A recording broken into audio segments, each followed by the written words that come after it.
Pernah nggak sih kamu lihat orang yang kelihatannya dompetnya pas-pasan, tapi kok gaya hidupnya sultan banget? Nah, di media sosial, fenomena yang kita sebut sok kaya ini ada di mana-mana kan? Orang tuh sampai rela ngutang atau nyewa barang mewah cuma demi konten, demi citra. Yuk, dalam beberapa menit ke depan, kita coba bongkar barang-barang apa sih sebenarnya yang terjadi di balik ini semua, mulai dari sisi psikologisnya sampai ke masalah sistemik yang mungkin kita nggak sadari. Oke, kita mulai dari pernyataan yang jujur aja, blak-blakan, dan sempat viral banget ini, diucapin sama Kang Deddy Mulyadi, kalimat ini langsung bikin heboh se-internet. Ada yang setuju, ada juga yang marah.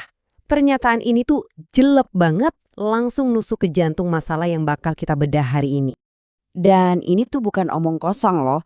Contohnya ada banyak banget di sekitar kita. Ada anak-anak muda yang rela nyewa iPhone cuma biar bisa posting. Terus ada kasus si Kazama Starboy yang ngaku anak jenderal, mesan Porsche, ternyata cuma buat numpang foto. Atau yang lebih bikin emosi, kasus Aura Cinta yang nuntut wisuda mewah, padahal kondisi keluarganya lagi susah. Nah, ini semua adalah wajah-wajah nyata dari fenomena yang lagi kita omongin. Biar kita bisa paham isu yang rumit ini secara utuh, kita bakal bedah satu persatu ya. Kita mulai dari fenomenanya dulu, terus kita selam lebih dalam ke psikologi manusianya, baru kita lihat masalah sistem yang lebih gede. Gimana dua hal itu nyiptain lingkaran setan, dan akhirnya kita coba lihat di luar dari sekadar saling salah menyalahkan. Oke, bagian pertama, fenomena sok kaya. Intinya sih, ini tuh soal perilaku yang didorong sama keinginan kuat buat dapat pengakuan sosial. Caranya, ya dengan nampilin citra orang kaya, nggak peduli kondisi keuangan aslinya gimana. Pertanyaan besarnya kan, kenapa? Kenapa pengakuan itu sepenting itu? Sekarang kita coba masuk lebih dalam lagi ke kepala orangnya. Bagian kedua, psikologi gengsi. Ini semua tentang mindset dan dorongan dari dalam diri yang bikin seseorang ngerasa, gue harus kelihatan keren, gue harus kelihatan mampu. Jadi, apa aja sih yang ngedrive orang buat show off gitu? Pertama, dan ini manusiawi banget, ada kebutuhan buat divalidasi, buat diakui. Terus ada kepuasan instan. Beli barang mewah itu rasanya enak, otak kita seneng. Tentu aja ada faktor budaya kita yang kuat banget soal gengsi. Ditambah lagi kompor dari media sosial yang bikin kita ngerasa FOMO, takut ketinggalan zaman. Kombinasi inilah yang mungkin bikin seseorang akhirnya yaudah deh nyewa iPhone aja atau foto sama Porsche pinjaman demi dapat like dan pengakuan sesaat. Nah, yang menarik di sini tuh perbedaannya kelihatan jelas banget. Beda polanya. Orang yang beneran kaya, fokusnya itu buat pertumbuhan jangka panjang. Mereka invest di ilmu, di aset. Sebaliknya, mereka yang cuma pengen kelihatan kaya, fokusnya ya buat konsumsi jangka pendek. Investasinya di status sosial, buat dapat kepuasan sekarang juga, detik ini juga. Dan kutipan ini, wah bener-bener ngerangkum semuanya dengan sempurna. Rasa takut dianggap nggak mampu atau gengsi itu seringkali jauh lebih gede daripada rasa takut sama tumpukan utang di masa depan. Inilah inti dari banyak banget keputusan finansial yang nggak masuk akal. Oke, sampai sini kita ngomongin soal pilihan pribadi, soal gengsi, validasi, dan pola pikir. Tapi pertanyaannya, apa benar ini murni salah individunya aja? Yakin ini cuma soal pilihan pribadi? Atau jangan-jangan ada sesuatu yang lebih besar yang lagi bermain di sini? Nah, sekarang ayo kita lihat sisi lain dari koin ini. Bagian 3, jebakan sistemik. Ini adalah argumen yang bilang kalau perilaku sok kaya itu bukan sekedar cacat karakter, tapi sebetulnya adalah gejala dari sebuah sistem sistem yang rusak. Dan pas kita lihat ke sistemnya, gambarannya emang agak suram. Coba deh kamu bayangin, kamu sekolah tapi nggak dapat ilmu yang relevan buat cari kerja.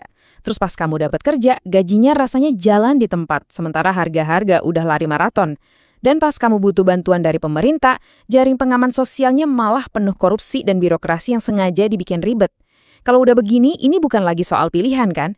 Ini soal fondasi hidup yang goyah.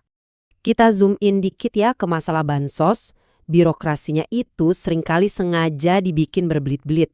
Orang yang beneran butuh, yang mungkin udah tua atau gaptek, malah nggak bisa ngisi formulir online. Dan yang paling nyakitin, bantuan ini sering dijadiin alat politik pas mau pemilu doang, bukan solusi tulus jangka panjang. Nah, sekarang kita coba sambungin dua hal tadi. Bagian 4, lingkaran setan kemiskinan. Disinilah kita bakal lihat gimana kegagalan sistem yang kita bahas barusan secara langsung menciptakan pola pikir yang merusak. Pola pikir yang akhirnya malah mengunci seseorang di dalam kemiskinan itu sendiri. Kegagalan sistem yang terjadi terus-menerus ini akhirnya melahirkan sesuatu yang disebut mentalitas korban. Sebuah kondisi di mana seseorang rasa nggak punya kekuatan sama sekali buat ngubah nasib. Akhirnya, ya pasrah, nggak mau ngapa-ngapain lagi. Kalau kita balik ke kasus Aura Cinta, jangan-jangan permintaan kontroversialnya itu bukan soal kemewahan, tapi soal satu-satunya cara yang dia tahu untuk merasa berhasil di tengah sistem yang nggak ngasih dia banyak pilihan lain. Dan mentalitas ini tuh tergambar jelas banget di kalimat sakti ini. Ini bukan lagi soal sabar, tapi udah jadi kepasrahan total. Sebuah keyakinan kalau usaha sekeras apapun nggak akan ngubah apa-apa, karena semuanya udah takdir. Hal ini kemudian menciptakan sebuah fenomena yang agak aneh, yang disebut budaya malu yang terbalik. Orang jadi malu kalau kerja halal tapi dianggap rendah, kayak jadi petugas kebersihan. Tapi anehnya, mereka nggak malu buat minta-minta belas kasihan atau hadiah di media sosial. Status jadi jauh lebih penting daripada kerja keras itu sendiri. Jadi, gini nih lingkaran setannya bekerja. Gagalnya sistem bikin orang putus asa. Keputusasaan numbuhin mentalitas korban. Rasa nggak berdaya ini bikin orang haus banget sama status dan pengakuan dari luar. Nah, sok kaya jadi jalan pintas termudah buat dapetin pengakuan itu. Jalan pintas yang mungkin diambil Kazama di depan Porsche, atau yang diperjuangkan Aura Cinta di wisudanya. Sayangnya, jalan pintas ini justru bikin masalah keuangan makin parah. Dan ya siklusnya mutar lagi dari awal. Akhirnya, kita sampai di bagian terakhir. Bagian 5, melampaui menyalahkan. Setelah kita lihat dari sisi individu dan sisi sistem, sekarang pertanyaannya jadi lebih rumit. Sebenarnya tanggung jawab buat mutusin lingkaran setan ini ada di siapa? Jadi pada dasarnya kita tuh lagi ngelihat dua sisi dari mata uang yang sama. Di satu sisi benar ada masalah di level individu, pilihan finansial yang keliru, gengsi yang didahulukan, dan maunya yang instan-instan aja. Tapi di sisi lain ada panggung besar yang jadi penyebabnya. Sistem pendidikan dan kerja yang gagal, bansos yang nggak adil, dan budaya yang malah bikin orang pasrah. Dan kita tutup dengan satu pertanyaan besar ini.